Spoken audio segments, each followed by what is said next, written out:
Hello! Today we're going to be taking a look at the Transformers Age of Extinction Breakout Battle set, the Optimus part of the set. And as you can see, he's the rusty beat-up version from the beginning of the film. And as I mentioned, he was from the Breakout Battle set, which included Shane's car that was a Autobot, and it also included a Decepticon version of the SWAT team's SUV that you see in the film also. Obviously this is the star of the set. The other two are just very mediocre. One thing I like about this Optimus is it's very faithful to the movie interpretation. You know, the back part, it's a little bulky, back here around the hitch, but that's just because that forms part of the feet. And you know, kind of like on Galvatron, it has an opening back here, but it seems that all the semi-trucks seem to have that same weakness from this part of the line. But otherwise, like I said, very faithful reproduction. You know, the shoulders, the windows, that's kind of, I can live with it. I'm just loving the deco on this because the domestic US version's just the G1 color scheme on him. But yeah, I think this is actually really kind of, I like it. So anyway, just for a little bit of a comparison, here is kind of how he stacks up to Galvatron. And, you know, Galvatron just barely taller, but, you know, you can obviously detect the scale difference here. Galvatron is just built bigger.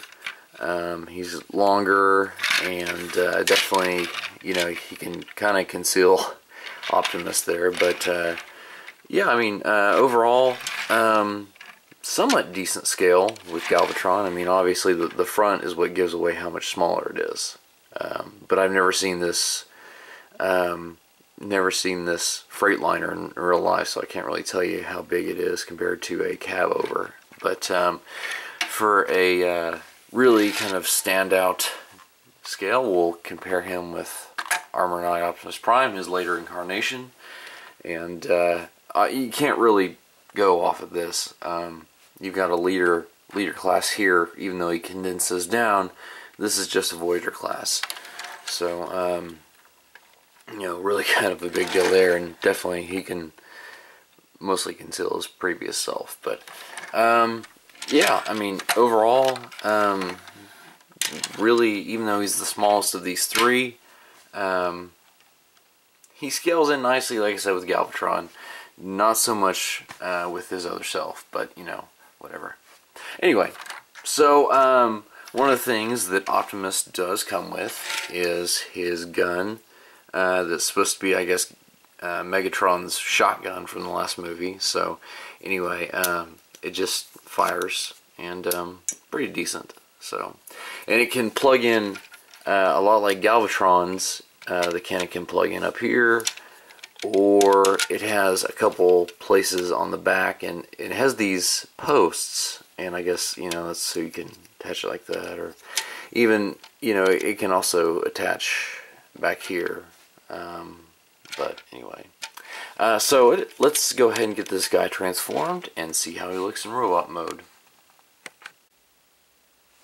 And here he is, and man, he looks really cool.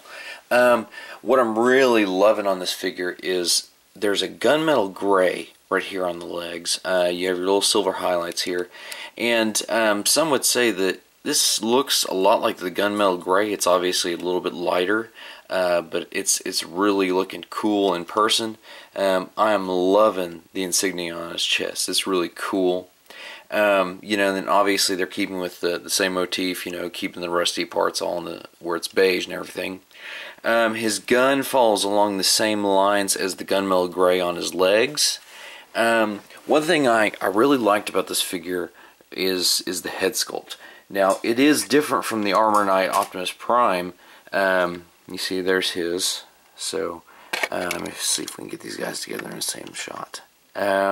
So yeah, it is a little bit different, but both definitely Optimus Prime. And so just for a little bit of comparison, Here he is with the Silver Knight Optimus Prime. One of the things is actually the feet are very similar. You have similar shin guards right here and here. The abdomen is different, obviously, and then the chest windows. But yeah, I thought it was really interesting how much of a similarity you have. Everything from the feet to the top of the armor bits here on the shoulders. So, alrighty, next is Galvatron. And in robot mode together they look great. Optimus is a little bit taller. From the top of his crest here actually puts him taller than Galvatron, even with Galvatron's horns. Well, yeah.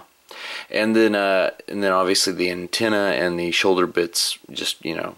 But if you were going to put these two next to each other in a display, I think they would look great. And yeah, I mean, you know, Voyager and a Voyager, it's pretty good, and with how they compare in height to one another. So, lastly, we will scale him with his future self. And let's see here. Pan up. And so anyway, you know, he hits right about here on the chest of this Optimus. So he's not really all that much shorter than the leader class. And really, you know, there's no hard and fast rule that you can't put two Optimuses together. So these two actually, I mean, he looked good with his former and present self. So anyway, but final thoughts on this Optimus Prime. He actually, I really dig it. So in closing thoughts, this Optimus Prime, I bought him by himself, because I personally didn't care for the other two figures. I personally believe they're very mediocre. But this Optimus Prime himself, yes, paint is excellent, as I keep saying over and over. I know I've probably bored you guys with it. But it's really excellent. I just love how accurate it is. So yeah, if you can find him and afford him, go for it. Definite recommendation on this one. So anyway, that is the review of the Breakout Battle Rusty Optimus Prime.